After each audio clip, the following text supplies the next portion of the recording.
Bonjour à tous les amoureux du temps passé. Avant de commencer, je vous invite à faire une petite pause. Fermez les yeux un instant, essayez de retrouver cette sensation. Vous êtes à l'arrière d'une voiture, peut-être une R5 ou une Peugeot 504. Il n'y a pas de ceinture de sécurité. Vous êtes allongé sur la banquette, la tête près de la vitre, et vous regardez les platanes défiler sur la route des vacances. Vous sentez cette impression de liberté totale, cette insouciance que l'on ne connaît qu'une fois. C'est ce sentiment que nous allons explorer aujourd'hui. Nous allons nous replonger dans les années 80 en France, une époque où le monde tournait différemment. Nous allons évoquer ensemble 20 habitudes, 20 gestes du quotidien qui nous semblaient si naturels et qui sont aujourd'hui formellement interdits.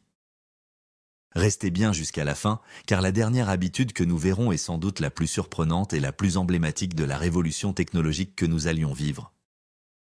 Avant de dérouler notre liste, il faut se souvenir d'une chose essentielle. Le temps n'avait pas la même valeur. Il s'écoulait plus lentement, avec plus de densité. L'attente faisait partie de nos vies. On attendait le film du dimanche soir, on attendait que la photo soit développée, on attendait un coup de téléphone près du poste fixe dans l'entrée. Cette attente créait le désir, elle donnait de la saveur aux choses. Aujourd'hui, dans notre monde de l'instantané, on a parfois l'impression que tout nous glisse entre les doigts. On pourrait croire que sans nos technologies, la vie était moins riche, moins connectée. C'est tout le contraire. Les liens étaient différents, peut-être plus profonds. On se parlait en se regardant dans les yeux, on prenait le temps d'écrire une lettre, on partageait un café au comptoir pendant de longues minutes.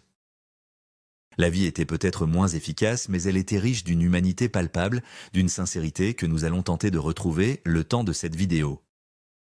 Numéro 20, fumer. Partout, absolument partout. Il est difficile pour les plus jeunes d'imaginer un monde nimbé d'un constant nuage de fumée bleutée. Mais c'était notre réalité. On fumait dans les cafétas bien sûr, où le parfum du tabac se mariait à celui de l'expresso. On fumait dans les restaurants, entre la poire et le fromage. On fumait dans les trains, dans des compartiments dédiés dont la fumée s'échappait généreusement vers les non-fumeurs. On fumait même dans les bureaux, sur les plateaux de télévision et parfois, soyons honnêtes, jusqu'aux portes des hôpitaux. Le cendrier était un objet de décoration indispensable posé sur chaque table, chaque bureau. C'était plus qu'une habitude, c'était un acte social, un signe de maturité pour les jeunes, une ponctuation dans la conversation des adultes. La loi Evin de 1991 a commencé à changer la donne, mais dans les années 80, la liberté de fumer était quasi totale et l'odeur de la cigarette, qu'on l'aime ou non, est indissociable de la bande-son olfactive de cette décennie. Numéro 19.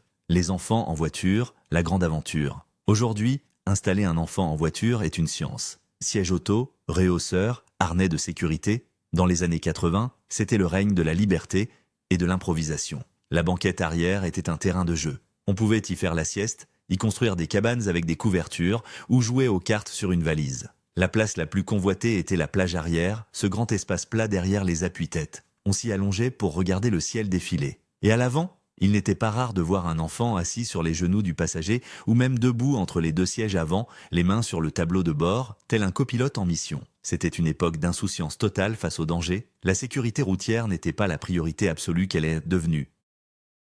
On faisait confiance à la bonne étoile du conducteur et le voyage faisait partie de l'aventure avec ses risques et sa part d'inconnu bien avant le premier virage. Numéro 18. La fessée et les punitions corporelles. Une claque sur la main, une tape sur la fesse ou le coup de règle sur les doigts qui n'avaient de pas sagement suivi la ligne. Ces gestes, aujourd'hui considérés comme une violence éducative ordinaire et interdits par la loi depuis 2019, faisaient partie de l'arsenal pédagogique de nombreux parents et enseignants. L'autorité ne se discutait pas de la même manière. À l'école, le maître ou la maîtresse incarnait une figure de respect quasi absolue. Une punition, même physique, était souvent vue comme méritée. Une étape nécessaire à l'apprentissage de la discipline. Aller se plaindre à la maison pouvait même vous valoir une double peine. Il ne s'agit pas ici de juger, mais de se souvenir d'un rapport à l'autorité et à l'enfance radicalement différent. La peur du bonnet d'âne ou de la punition au coin était une réalité tangible qui rythmait la vie de l'écolier. Un souvenir piquant pour beaucoup d'entre nous. Numéro 17. Boire un verre d'alcool au travail. Le fameux coude rouge à la pause déjeuner. C'était une institution, surtout dans les métiers manuels, mais pas seulement. Le pichet de vin sur la table de la cantine d'entreprise était chose commune. cela ne choquait personne. Au contraire, c'était un moment de convivialité, un carburant social qui permettait de délier les langues et de renforcer les liens entre collègues. On ne parlait pas encore de productivité, de risques psychosociaux ou de tests d'alcoolémie à l'embauche. C'était une époque où la frontière entre la vie personnelle et professionnelle était plus poreuse. Ce petit verre de vin faisait partie de la culture française, un héritage d'un monde agricole et ouvrier où il était considéré comme une boisson revigorante, un compagnon de labeur. Aujourd'hui, une telle pratique serait impensable et entraînerait des sanctions immédiates, mais elle nous rappelle un temps où le travail avait aussi une dimension plus humaine, plus chaleureuse. Numéro 16.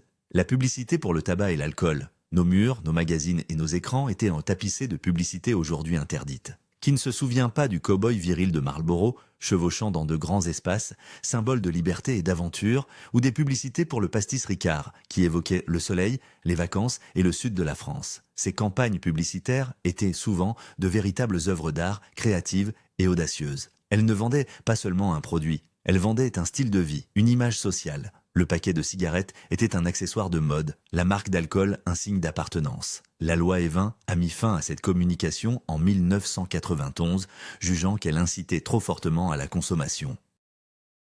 Mais pour ceux qui ont grandi à cette époque, ces images et ces slogans sont gravés dans la mémoire collective, témoins d'une société de consommation plus décomplexée et moins régulée. Numéro 15.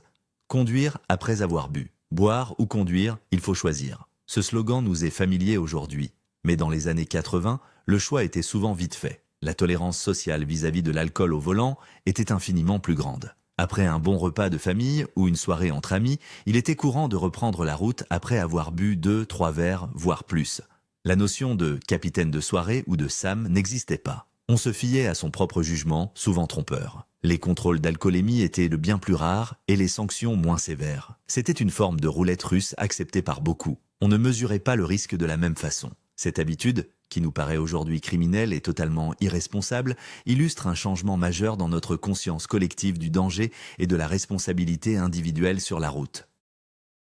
Numéro 14. Les aires de jeux dangereuses. Les parcs pour enfants de notre jeunesse n'étaient pas les espaces aseptisés et sécurisés que l'on connaît aujourd'hui. C'étaient de véritables terrains d'aventure et parfois de risques. Le sol était rarement recouvert de matériaux amortissants. On tombait sur du gravier, de la terre battue ou même du béton. Les toboggans étaient en métal, brûlant en été et glacial en hiver. Les tourniquets semblaient conçus pour atteindre une vitesse maximale et nous rendre malades. Les balançoires montaient très haut et grinçaient de sinistrement. Il y avait des cages à écureuils en barre de fer sur lesquelles on se cognait. Des tape-culs qui vous projetaient en l'air si votre partenaire se levait brusquement. Chaque égratignure, chaque bleu était une médaille, la preuve qu'on avait joué, qu'on avait osé. C'était l'apprentissage de la vie, par l'expérience et la prise de risque, bien avant l'ère du principe de précaution. Numéro 13. L'amiante dans notre environnement. C'est peut-être l'habitude la plus invisible et la plus insidieuse de cette liste. L'amiante, cette fibre minérale aux propriétés isolantes et ignifuges, était partout. Dans les plafonds de nos salles de classe, dans les dalles de sol de nos maisons, dans les plaquettes de frein de nos voitures, dans les grille-pains. On vivait entouré de ce matériau miracle sans connaître sa terrible toxicité. Les ouvriers le manipulaient à main nues, les enfants couraient dans des préaux dont les toits en fibrociment se dégradaient lentement. Le danger était latent, silencieux, et il a fallu des décennies pour que le scandale sanitaire éclate et que son usage soit totalement interdit en 1997. Se souvenir de l'omniprésence de l'amiante, c'est se rappeler d'une époque d'innocence scientifique, où le progrès technique avançait parfois plus vite que la mesure de ses conséquences sur notre santé.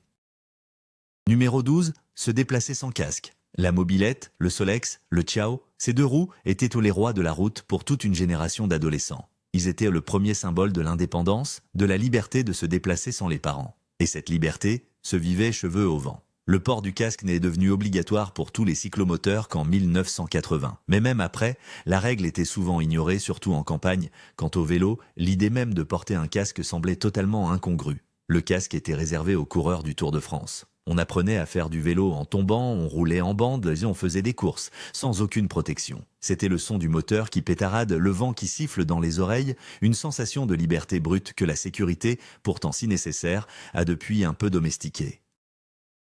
Numéro 11. La chasse à la glu. Voici une tradition qui a divisé la France pendant des décennies. La chasse à la glu, pratiquée principalement dans le sud-est du pays, consistait à capturer des oiseaux, comme les grives ou les merles, en enduisant des branches d'une colle spéciale. Les oiseaux ainsi piégés servaient ensuite d'appelant pour attirer leurs congénères là vers les chasseurs. Pour ces défenseurs, c'était un savoir-faire ancestral, un patrimoine culturel transmis de génération en génération. Pour ses détracteurs, c'était une pratique cruelle et non sélective, piégeant toutes sortes d'oiseaux, protégés ou non. Longtemps tolérée au nom de la tradition, cette méthode a été jugée illégale par la justice européenne et définitivement interdite en France en 2021. C'est le souvenir d'un débat passionné entre la défense des traditions rurales et une conscience écologique et animale grandissante. Numéro 10. Obtenir certains médicaments facilement. Le pharmacien de quartier était bien plus qu'un simple vendeur. C'était un confident, un conseiller de santé de premier recours. La relation de confiance était telle qu'il était souvent possible d'obtenir, sans ordonnance, des médicaments qui sont aujourd'hui très strictement contrôlés. Un antibiotique pour une angine qui traîne, un somnifère léger pour une nuit difficile. On expliquait ses symptômes et le pharmacien, dans sa blouse blanche, allait chercher dans ses tiroirs le remède qui lui semblait approprié. C'était une médecine de proximité, plus humaine peut-être, mais aussi moins sécurisée. La réglementation s'est depuis considérablement durcie pour éviter l'automédication hasardeuse et l'antibiorésistance. Ce souvenir nous rappelle un temps où la parole du professionnel de santé primait sur le protocole strict, pour le meilleur et parfois pour le pire. Numéro 9. Jeter ses déchets par la fenêtre de la voiture. La conscience écologique était encore balbutiante dans les années 80. Le recyclage n'était pas entré dans les mœurs et la notion de pollution était encore abstraite pour beaucoup. Sur la route des vacances, il était malheureusement banal de voir une main sortir d'une voiture pour jeter un trognon de pomme, une peau de banane ou pire, un emballage plastique ou une canette. Les aires d'autoroute n'étaient pas aussi bien équipées qu'aujourd'hui et les bas-côtés des routes nationales témoignaient de ce manque de civisme. Ce n'était pas forcément par malveillance, mais plutôt par une forme d'inconscience, l'idée que la nature pouvait tout absorber. Ce geste, qui nous choque profondément aujourd'hui, est le marqueur d'un changement radical dans notre rapport à l'environnement et à l'espace public. Numéro 8. Laisser tourner son moteur inutilement. L'hiver, le matin, avant de partir au travail, le rituel était immuable pour beaucoup. On descendait, on démarrait la voiture et on la laissait tourner pendant 5, voire 10 minutes pour que le moteur chauffe et que l'habitacle se réchauffe. Le bruit du diesel qui claque dans le silence du petit matin, le nuage de fumée qui s'échappe du pot d'échappement, personne ne s'en souciait. De même, lorsqu'on attendait quelqu'un, on laissait souvent le moteur tourner pour avoir du chauffage ou écouter la radio. Le prix du carburant était bien moins élevé et les préoccupations concernant la pollution de l'air ou le gaspillage énergétique étaient quasi inexistantes. Aujourd'hui, cette pratique est non seulement mal vue, mais elle est aussi passible d'une amende. C'est le souvenir d'un monde où l'énergie semblait une ressource infinie et bon marché. Numéro 7. Vivre au contact du plomb. Tout comme l'amiante, le plomb était un compagnon silencieux de notre quotidien. On le trouvait principalement dans 2 domaines, l'essence et la peinture. Qui se souvient de l'odeur caractéristique de l'essence Keros Super ? Ce supercarburant contenait du plomb tétraéthyle pour améliorer ses performances. Chaque plein de voiture libérait dans l'atmosphère des particules de ce métal lourd et toxique. Le plomb était aussi un composant majeur des vieilles peintures, notamment le fameux blanc de Céruse. Les enfants jouaient dans des appartements aux murs recouverts de ces peintures qui s'écaillaient et portaient parfois à la bouche des jouets peints avec des couleurs à base de plomb. La prise de conscience des dangers du saturnisme a conduit à l'interdiction progressive du plomb dans ses usages, mais il reste le souvenir d'une exposition quotidienne à un poison invisible. Numéro 6. Ramener des souvenirs de voyages exotiques. Partir en vacances à l'étranger était encore une aventure. Et de ces voyages lointains, on aimait rapporter des trophées, des objets qui témoignaient de notre périple. Un bracelet en ivoire d'Afrique, un morceau de corail des mers du Sud, un bibelot en carapace de tortue. Ces objets, aujourd'hui strictement interdits à l'importation par la Convention de Washington pour protéger les espèces menacées, étaient vendus librement sur les marchés locaux et passaient tous les douanes sans trop de difficultés. On ignorait souvent la réalité du braconnage ou de la destruction des écosystèmes qui se cachaient derrière ces jolis souvenirs. C'était une autre époque du tourisme, moins consciente de son impact, où l'exotisme primait sur la préservation de la planète. Ces objets, qui dorment peut-être encore dans les vitrines de nos parents, sont les témoins d'une innocence perdue. Numéro 5. Le travail des enfants pendant les vacances. Loin des jobs d'été encadrés que l'on connaît aujourd'hui, il était courant que les enfants et les adolescents donnent un coup de main, souvent non déclaré, pour gagner un peu d'argent de poche. C'était particulièrement vrai dans le monde agricole. Les vendanges, la cueillette des fruits, le ramassage des pommes de terre, c'était un travail dur, physique, mais c'était aussi un rite de passage. On se sentait fier de gagner ses premiers francs, de participer à l'effort collectif. Dans les familles de commerçants ou d'artisans, les enfants aidaient à la boutique ou à l'atelier dès leur plus jeune âge. La législation sur le travail des mineurs était bien moins stricte et son application moins contrôlée. C'était une forme d'apprentissage sur le tas, une entrée précoce dans le monde des adultes, avec sa fatigue, mais aussi sa fierté.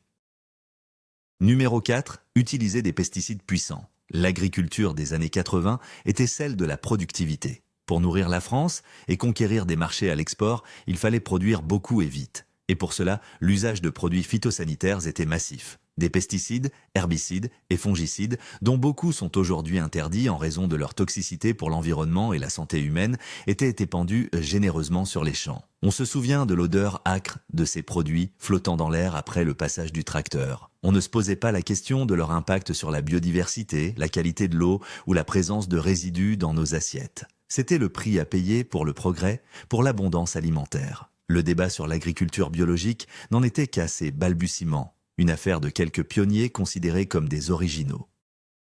Numéro 3. Regardez la télévision sans filtre. Le soir, après le dîner, toute la famille se réunissait devant le poste de télévision. Il n'y avait que 3 chaînes, puis 6 à la fin de la décennie. Le choix était limité, et tout le monde regardait la même chose. Sauf qu'à cette époque, la signalétique d'avertissement, -10, -12, -16 ans, n'existait pas ou était très peu utilisée. On pouvait donc regarder un film de Belmondo avec ses bagarres musclées, un polar de Melville avec sa violence stylisée, ou une comédie un peu osée, tous ensemble, enfants et parents. La fameuse scène de la douche dans Psychose d'Hitchcock a terrorisé des générations d'enfants qui la découvraient par hasard un soir. Il n'y avait pas de contrôle parental, si ce n'est celui, direct, des parents présents dans la pièce, qui décidaient ou non qu'il était temps d'aller au lit. C'était une exposition plus directe, moins protégée, au monde des adultes.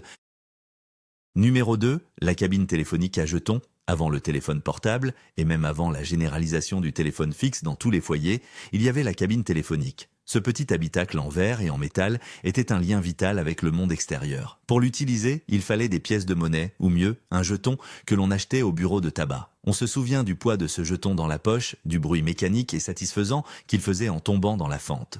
On se souvient de l'annuaire en papier, lourd et épais, suspendu à sa chaîne. Ces cabines étaient souvent sales, parfois vandalisées, le combiné avait une odeur indéfinissable. Mais elles étaient le théâtre de nos déclarations d'amour, de nos appels urgents, de nos conversations à voix basse pour ne pas être entendues. Aujourd'hui, elles ont toutes disparu, vestiges d'une époque où communiquer demandait un effort, un déplacement et une bonne dose de patience. Et enfin, numéro 1, le Minitel rose. Le voici, ce souvenir si particulier. Le Minitel, cette petite boîte beige, avec son écran pixelisé et son clavier, était une révolution. C'était l'ancêtre d'Internet. Et l'un de ses usages les plus populaires, il faut bien l'avouer, était le Minitel rose. En tapant 3615ULLA ou d'autres codes célèbres, on accédait à des messageries de dialogue pour adultes. C'était un espace de liberté d'expression totalement nouveau, anonyme et très peu régulé. Les publicités pour ces services s'affichaient sans complexe dans les journaux et à la télévision tard le soir. C'était une forme de transgression naïve, une curiosité pour des millions de Français. Aujourd'hui, un tel service, sans aucun contrôle d'âge ou de contenu, serait immédiatement jugé illégal et dangereux. Mais le Minitel rose reste le symbole d'une transition, le premier pas un peu maladroit et débridé de toute une société dans l'ère de la communication numérique. Voilà, notre voyage dans le temps s'achève. En parcourant ces 20 habitudes, on se rend compte à quel point notre société a évolué, en matière de sécurité, de santé, de conscience écologique. Bien sûr, nous ne regrettons pas le danger ou l'insalubrité. Non, ce qui nous rend nostalgiques, ce n'est pas la cigarette dans le train ou l'amiante dans les murs. C'est autre chose, c'est peut-être la sensation d'une plus grande liberté, d'une certaine insouciance. C'est le souvenir de liens humains plus simples, moins médiatisés par la technologie. Nous ne regrettons pas le passé, nous regrettons la jeunesse et le monde tel que nous le percevions avec nos yeux d'alors. Le monde a changé et nous avons changé avec lui. Merci de m'avoir accompagné dans ce voyage. Si ces souvenirs ont ravivé les vôtres, n'hésitez pas à vous abonner à la chaîne et à laisser un pouce bleu pour nous soutenir. Et surtout, j'aimerais beaucoup lire vos histoires. Dites-moi dans les commentaires, quelle est cette habitude aujourd'hui impensable qui a le plus marqué votre jeunesse ?